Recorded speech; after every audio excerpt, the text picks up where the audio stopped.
Madame, Monsieur, bonjour, bonsoir. Le journal des titres, installez-vous. Un déficit de 23 millions de dollars a été enregistré cette année dans le système éducatif haïtien, selon la directrice de l'éducation à l'UNICEF, Yasmine Chérif.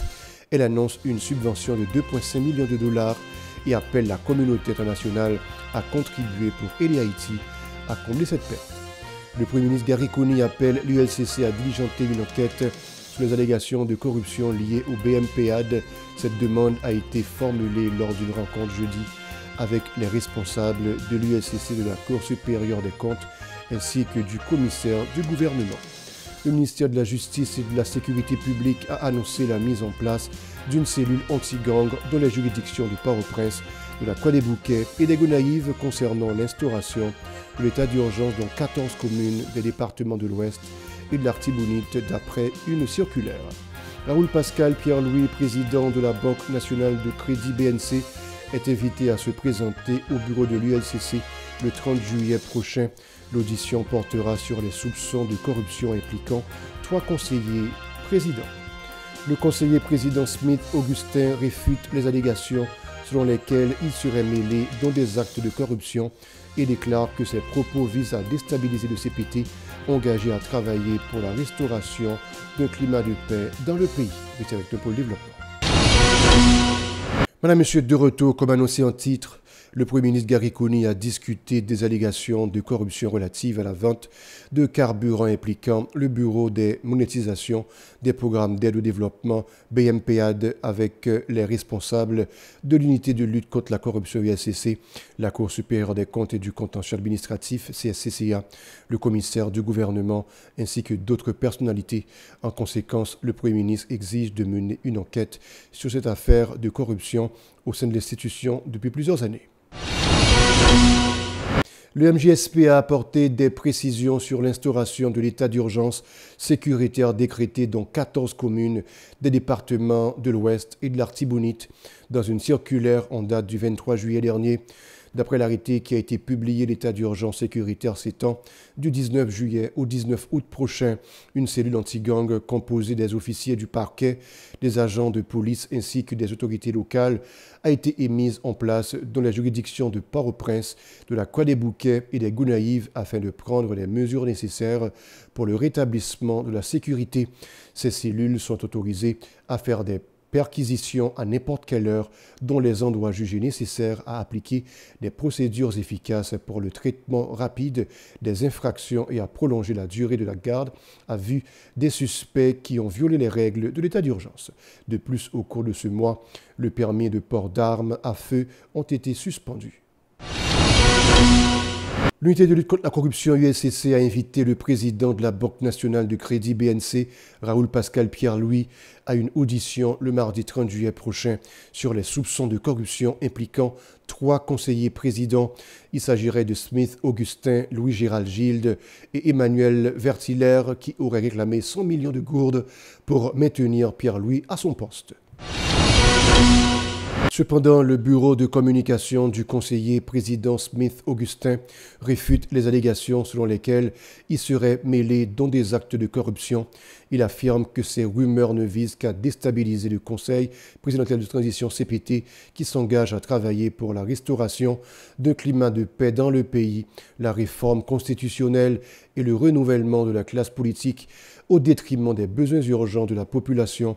Le représentant du parti aidé rappelle son parcours exemplaire et exhorte le peuple haïtien à se méfier de ces allégations qu'il qualifie de mensongères et calomnieuses.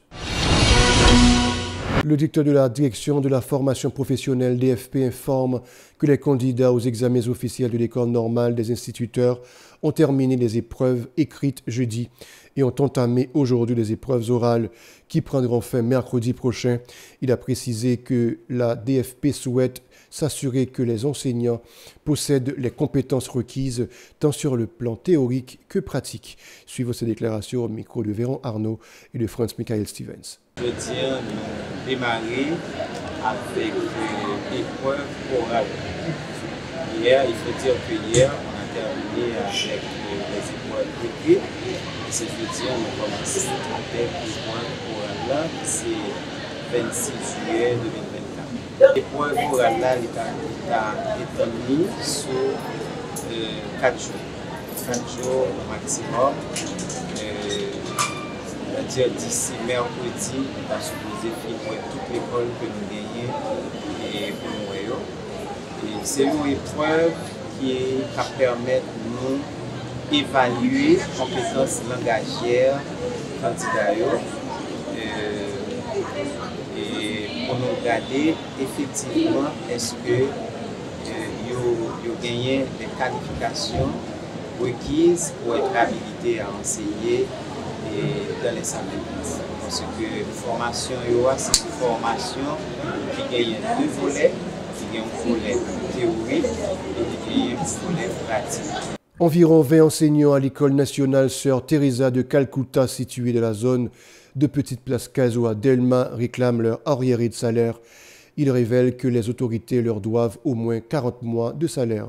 Suivons les affirmations de l'enseignant au micro de Véron Arnaud et de Max Rouni-Orissin. Nous-mêmes dans l'école nationale Sœur Teresa de Calcutta, nous plus d'une vingtaine de professeurs qui nous nommés. Depuis plus de 46 mois, nous n'avons jamais touché. Nous avons maintenant depuis 15 juin 2021, jusqu'à date, nous n'avons jamais touché. Nous avons demandé avec le ministre de l'Éducation pour être capable d'intervenir sur le canon parce que nous connaissons un sociologue de formation.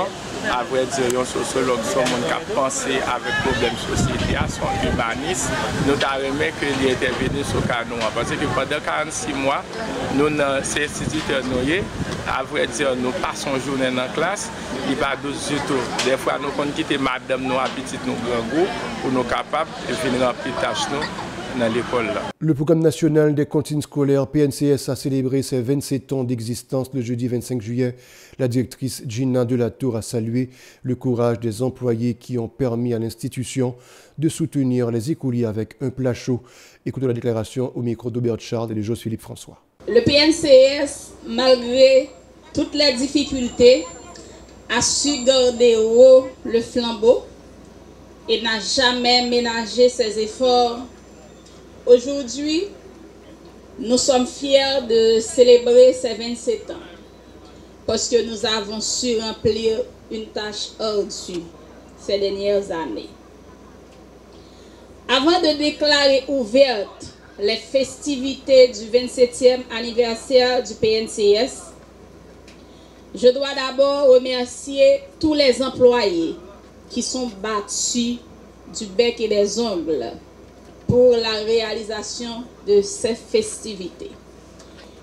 Et aujourd'hui, je dois vous confesser que hier, en sortant d'ici, mon pile employé a monté des scènes, je ne comprenais rien, mais ce matin, je suis arrivée et j'étais stupéfait. Chapeau, messieurs, dames, félicitations, nous méritons ça, nous travaillons pour ça. Madame Delatour a également exprimé sa gratitude envers les partenaires internationaux qui ont permis à l'institution de poursuivre sa mission dans la capitale et dans les villes de province. Elle a souligné que l'alimentation joue un rôle crucial dans le processus d'apprentissage et a affirmé qu'il est nécessaire que tous les acteurs de la société s'impliquent en ce sens. Ses propos. Pour tout le monde, ça y est, cap continuer bail communauté à service avec équité. M'a profité tout, dit chaque Haïtien, bon courage, parce que un jour, lumière va gagner pour monter sous fait noir. Dans nos coordinations générales là, m'a dit tout le monde, tout employé PNCS, bonne fête, bon 27e. Je déclare par ces mots, ouverte, les festivités du 27e anniversaire du PNCS. Nous méritons distraction ça yo, parce que nous travaillons ici pour ça.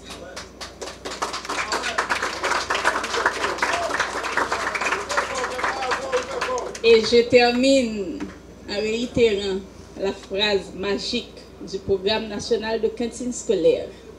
Le jour où l'on comprendra l'importance de l'alimentation scolaire pour le développement durable en Haïti, le pays connaîtra un nouveau jour. Je vous remercie de votre attention. Des organisations du secteur des femmes ayant participé de l'élection et désignant Yves-Marie Édouard pour représenter le secteur au Conseil électoral provisoire CEP ont tenu une conférence de presse vendredi pour apporter des précisions sur le déroulement de ce processus électoral. Nancy Vilsé, membre de l'association des femmes dévouées de Thomasin Afadette, a déclaré que le comité du dialogue interfemmes avait transmis les directives et informations tout au long du processus et a été attentif au conseil des autres organisations féminines. Elle a félicité les responsables qui, affirme-t-elle, ont organisé une élection digne, honnête et démocratique. Écoutons-la au micro de Chilov Semexan et Marie-Carmel Auguste. Nous-mêmes, ensemble, organisation qui l'a aujourd'hui et qui a participé dans le processus pour choisir représentante, c'est que les femmes dans le KEP. Nous saisissons comment une série de l'autre organisations politiques viennent gagner dans le mi-temps secteur femmes qui lui-même établit dans la société civile. Nous suivons le processus là bien, depuis le commencement jusqu'à la fin.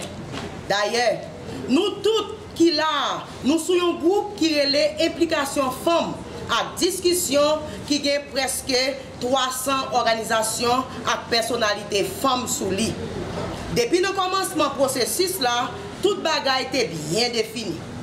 Chaque étape qui va le fait, comité dialogue interfemmes voyez une note.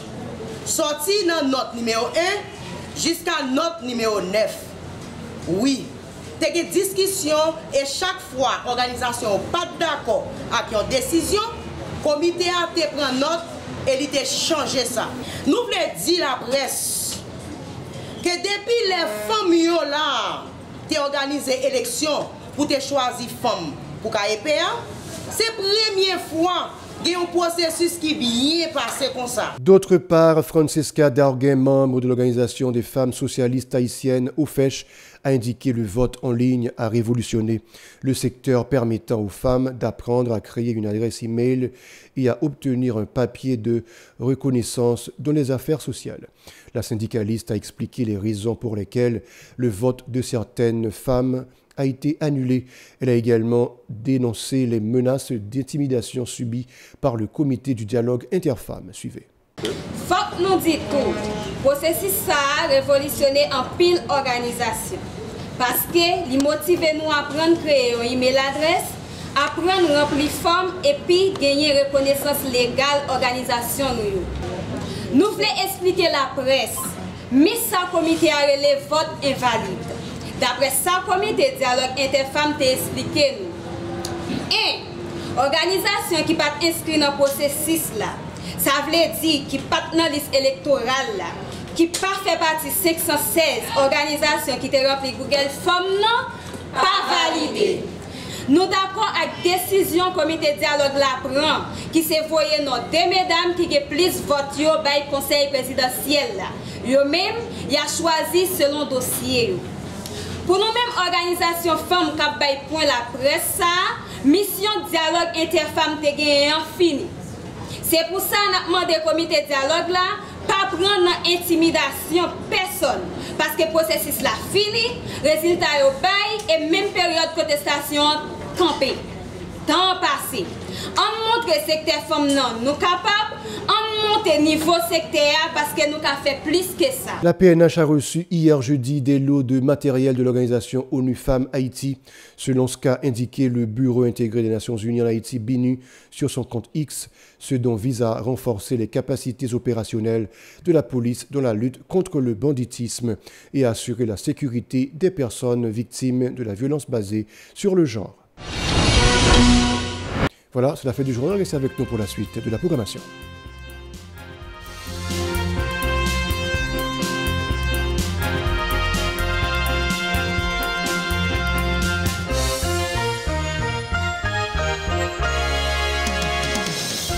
Si vous jugez que cette vidéo est intéressante, n'hésitez pas à liker et partager la vidéo. Et surtout, n'oubliez pas de vous abonner à cette chaîne et activer la cloche de notification pour ne pas louper aucune de nos vidéos.